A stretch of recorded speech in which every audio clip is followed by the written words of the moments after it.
Assalamualaikum warahmatullahi wabarakatuh.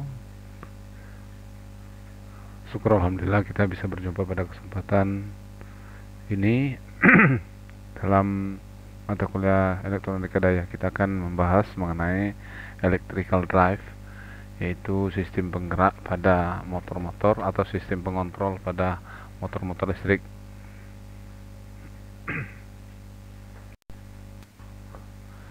Adapun materi yang akan kita bahas yaitu power electronic system, sedikit mereview, kemudian modern electrical drive system, kemudian power electronic converter in electrical drive, DC and AC drive, kemudian modeling and control of electrical drive.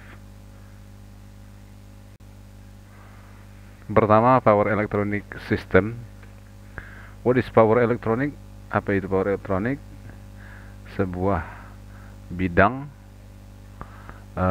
yang daripada teknik elektro atau electric engineering yang membahas mengenai aplikasi daripada perangkat ataupun device semikonduktor daya untuk mengontrol konversi tenaga listrik. Kalau kita ketahui bahwa power electronic converter inputnya adalah atau input source adalah AC, DC, dan unregulated. Jadi sumbernya ada tegangan AC atau tegangan DC. Sebelumnya misalnya kita sudah membahas mengenai DC copper, berarti sumbernya adalah tegangan DC.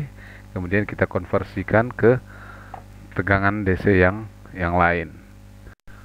Kemudian juga ada AC, misalnya rectifier atau punya arah, sumber inputnya itu adalah AC, kemudian dirubah menjadi DC. Kemudian outputnya daripada power elektronik itu bisa DC, juga bisa AC. Kemudian nanti dia akan diaplikasikan ke beban.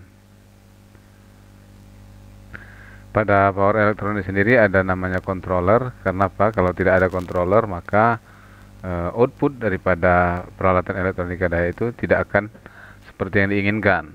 Nah, maka perlu dikontrol untuk mendapatkan misalnya tegangan keluarannya harus ripple berapa persen, kemudian juga frekuensi daripada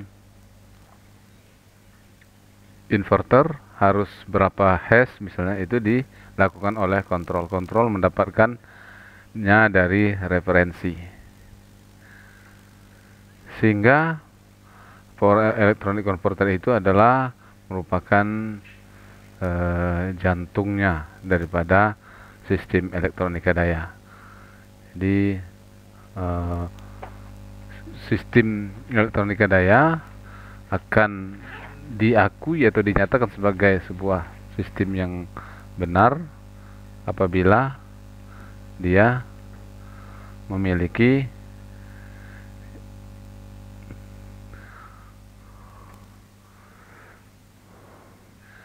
maka dia akan menjadi sempurna. Nah, sekarang power elektronik ada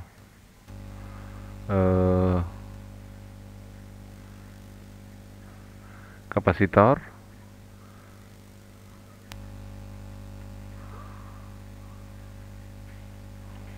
kemudian ada juga induktor, kemudian ada juga jadi kenapa kita harus menggunakan peralatan atau perangkat elektronika daya atau power elektronik? Yang pertama adalah improvement in power semiconductor fabrication. Seperti yang kita ketahui bahwa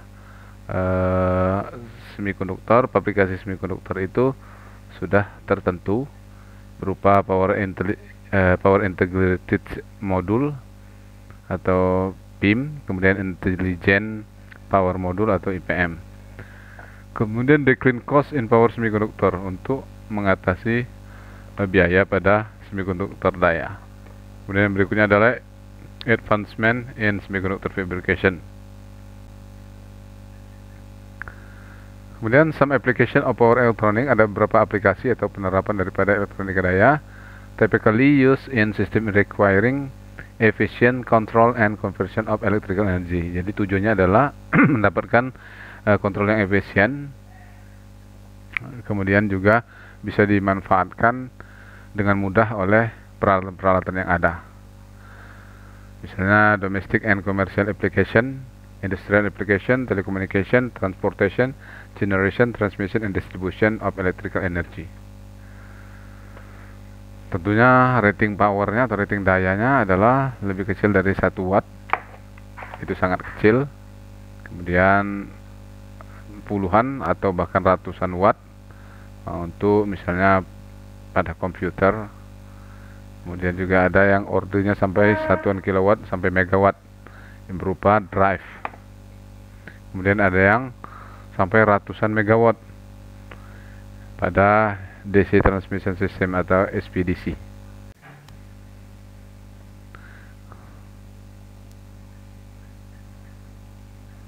Ini sumber tegangannya, kemudian ini sumber tegangan, kemudian motor AC. Ini kecepatannya tetap. Kemudian ada DC generator.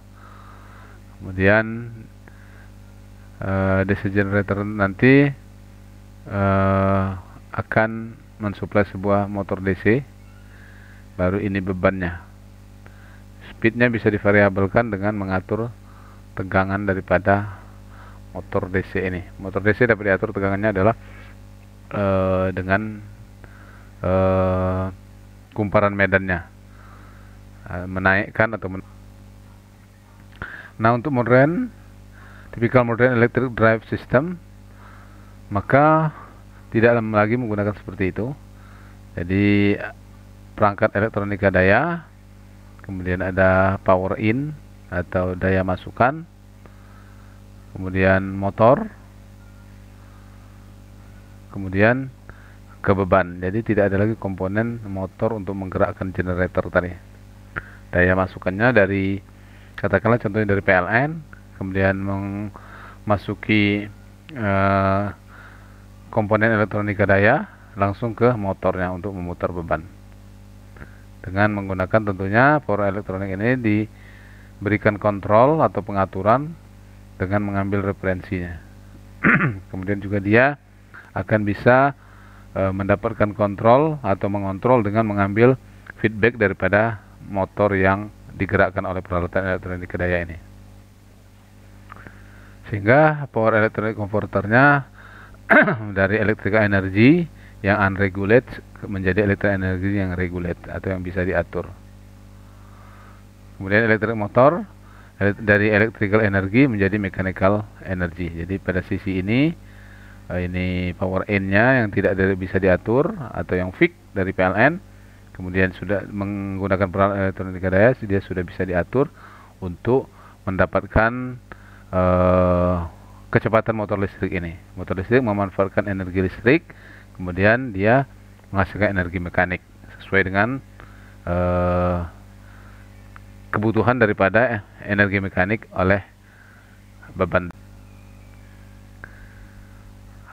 Maka di sini ada contoh daripada VSD application. Yang di sini sebelah kiri constant speed, kemudian yang di kanan adalah variable speed drive. Kalau kita lihat yang constant speed, ada supply, kemudian ada motor, kemudian langsung masuk ke pompa. Pompa ada valve-nya. Nah, jadi pompa ini akan terus diputar oleh motor, walaupun nanti valve-nya dia tertutup, misalnya, atau tidak menghasilkan listrik, atau menghasilkan keluaran. Caranya ada power in, ada daya yang masuk listrik, kemudian ada power out, kemudian ada power loss. Jadi dalam keran tadi, seandainya keran tidak digunakan tapi motor tetap berputar seperti semula. Nah, yang variable speed drive, maka supply, kemudian power electronic komponen, kemudian masuk ke motor, kemudian masuk ke pump. Jadi pump ini akan diatur oleh motor dengan sesuai dengan kebutuhan. Jadi berapa keran yang air yang harus dialirkan, maka dia akan berputar atau dikontrol oleh peralatan elektronik lain.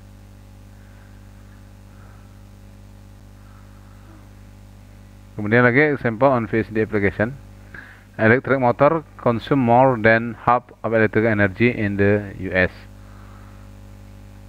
Maka dia ada yang fixed speed dan ada variable speed. Kemudian improvement in energy utilization in electrical motor give large impact to the overall energy consumption. Bagaimana caranya? Dengan menghilangkan fixed speed atau kecepatan yang tetap tadi dengan motor dengan kecepatan tadi dengan variable speed drive. Kemudian using the high efficiency motor, menggunakan motor dengan efisiensi tinggi. Kemudian improve the existing power converter based drive system dengan menggunakan konverter daya yang sudah ada berdasarkan sistem penggeraknya. Nah, kalau DC drive, jadi ada perbedaan antara AC drive dan DC drive. DC drive, electrical drive that use DC motor as the prime mover. Jadi menggunakan motor DC sebagai penggerak kalau DC drive. Kemudian ada regular maintenance, harus kemudian heavy lebih berat ya, kemudian expensive lebih mahal, speed limit, tapi easy control, decouple control of torque and flux. Kalau AC drive, electrical drive, the use of AC motor as the prime mover. Keuntungannya less maintenance atau sedikit maintenance-nya, kemudian lebih ringan, sedikit murah, kemudian high speed atau less expensive, ini artinya tidak mahal ya. Kemudian coupling between torque and flux, variable spatial angle between rotor and stator flux. Kemudian before semiconductor drive itu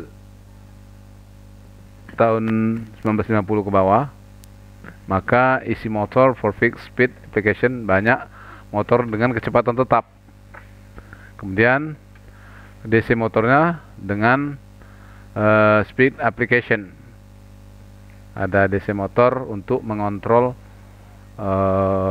generator tadi, sehingga generator menghasilkan tegangan yang bisa diatur-atur untuk menghasilkan putaran motor.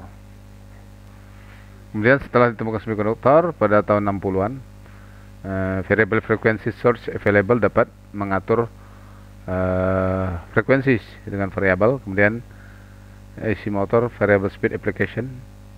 Kemudian coupling between flux and torque control, bisa mengontrol torsi dan flux.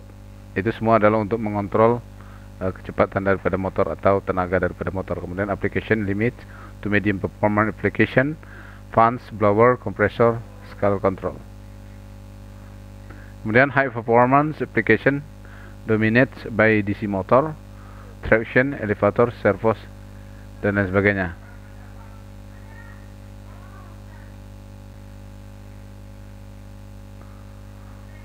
Kemudian after vector control drive tahun 80-an,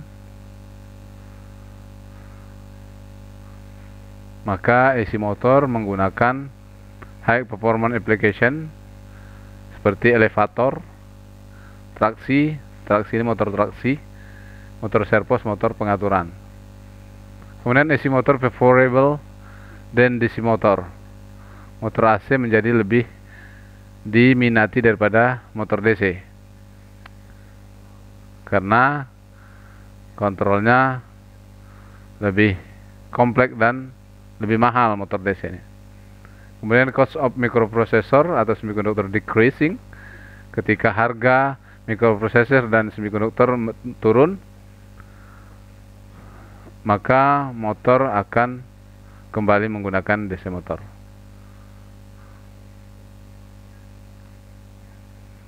Kemudian after vector control drive, dikemukakan vector control drive tahun 80-an. AC motor use in high performance application. Jadi penggunaan motor AC itu pada bidang-bidang yang high.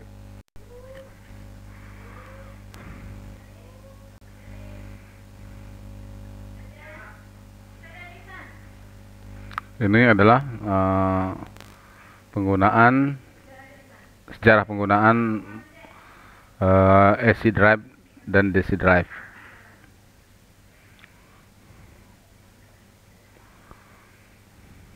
Ini bagian pembagian untuk pengaturan motor. Ada DC drive dan ada AC drive. Dan DC drive terdiri dari dua, AC source dan DC source. Kemudian AC drive terdiri dari AC source dan DC source juga. AC source terdiri dari AC to DC atau rectifier, kemudian AC DC to DC. Jadi rectifier, kemudian copper. Kemudian DC source, DC ke AC atau inverter, kemudian rectifier lagi. Kemudian ada yang DC to DC atau DC copper. Kemudian AC source ada AC DC to AC, kemudian AC to AC, kemudian terbagi lagi constant DC dan variable DC. Di sini juga ada NCC dan FCC.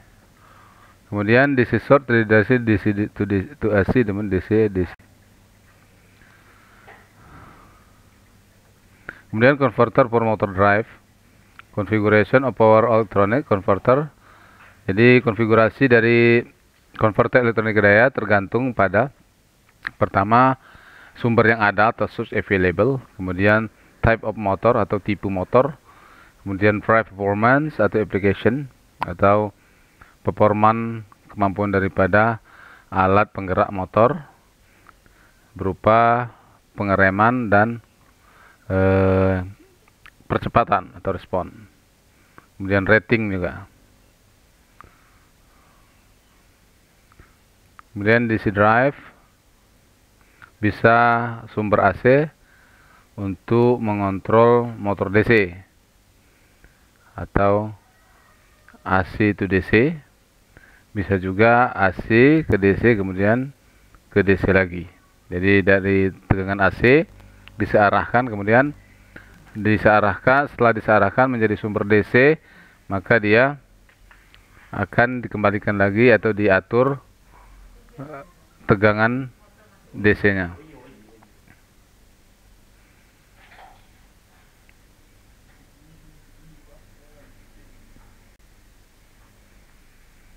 Ini dia DC drive AC ke DC. Rangkaiannya seperti ini. Ada penyearahan. Kemudian ini yang untuk satu pasang, ini yang 3 pasang. Jadi bisa mengatur kecepatan daripada motor tersebut dengan ini SCR. SCR ini yang akan mengontrol tegangan daripada motor DC yang disuplai.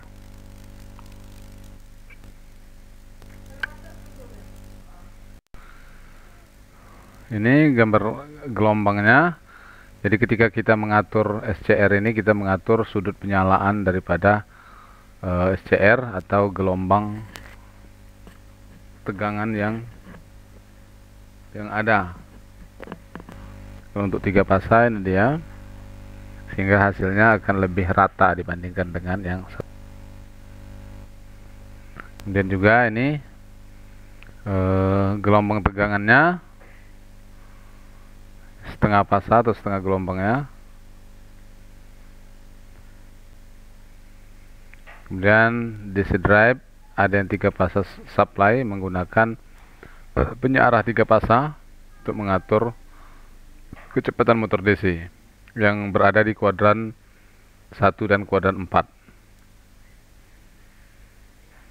Kemudian ada yang supply disearahkan, 3 pasang disearahkan kemudian ke motor, kemudian juga menggunakan inverter menjadi 3 pasang supply, 3 pasang kembali. Ini bekerja pada kuadran 2 dan kuadran 3.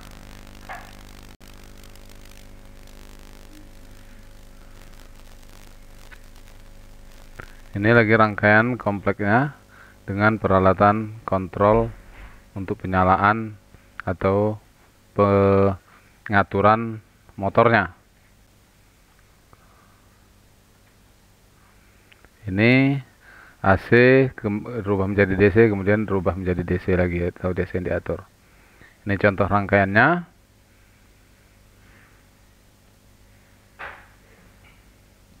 Ini yang merubah dari AC menjadi DC. Kemudian ini yang merubah DC menjadi DC kembali.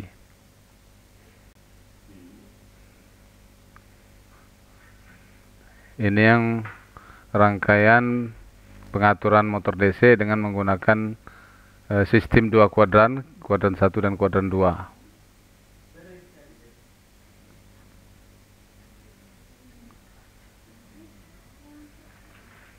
Kemudian pada saat dia T1 konduksi, maka VA itu sama dengan VDC.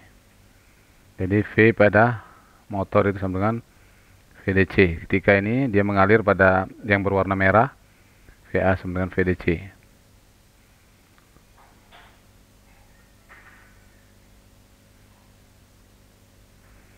Ketika D2 yang konduksi, maka tegangan pada motor sama dengan 0. Berikutnya dan seterusnya seperti itu. Kuadran 1 rata-rata tegangan menjadi lebih besar daripada GGL listriknya.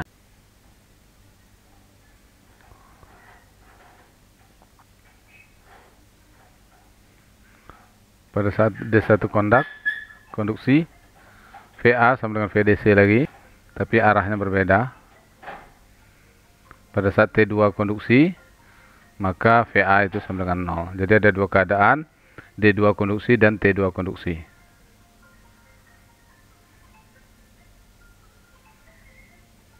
Pada kuadran 2, tegangan rata-rata dibuat lebih kecil daripada tegangan GGL induksi, sehingga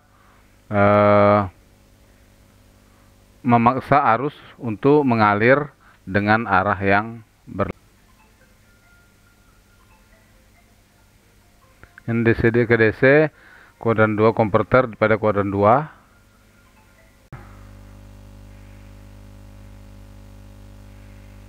Ketika Q1 yang konduksi, kemudian VA sama dengan VDC ketika Q1 dan Q2 yang on. Berikutnya ketika D4 dan D3 yang on,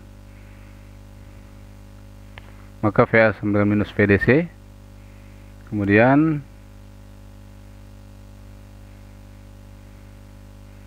VA sama dengan 0 ketika arus mengalir melalui Q.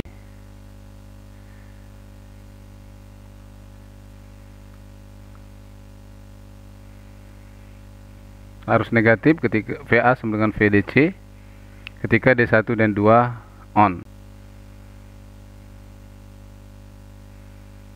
Kemudian ketika Q3 dan Q4 yang on, maka VA sama dengan minus VDC.